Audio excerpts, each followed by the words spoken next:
Mga kapatid, mga ka-adventure, nandito po uli kami sa Marcos Highway. Dito po kasi may mga na-aksidente.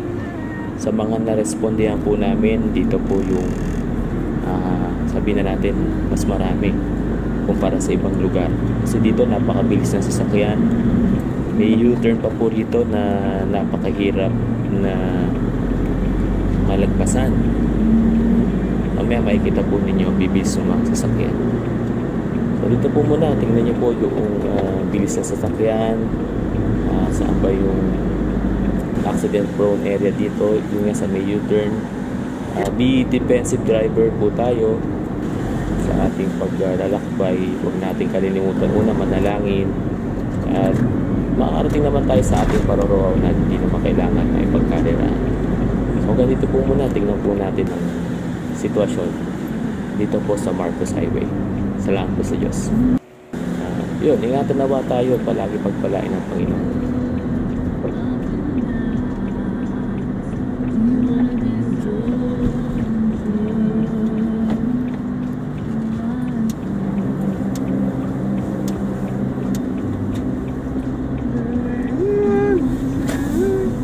Tingin dyan sa kanan to lang.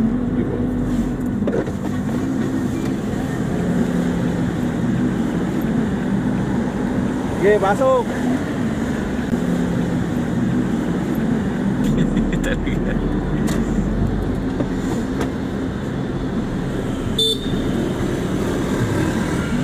Brothers, hindi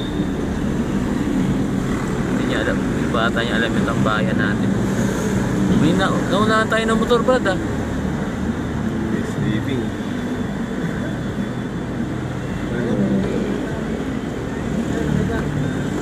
Akala niya huliin siya.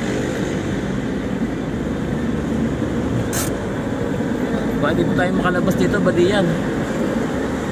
Hindi ba tama yung pinto? Doon. Bante mo, bante. Bante.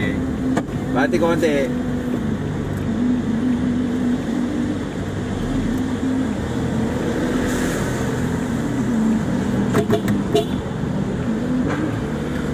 Nagkamadali.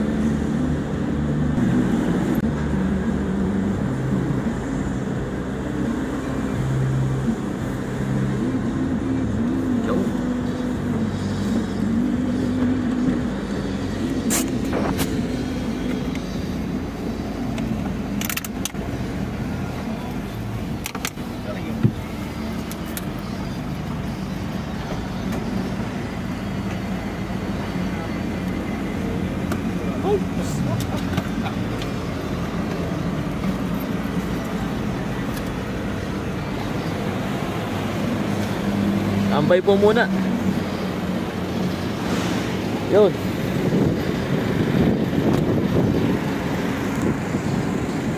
Na tayo sa highway.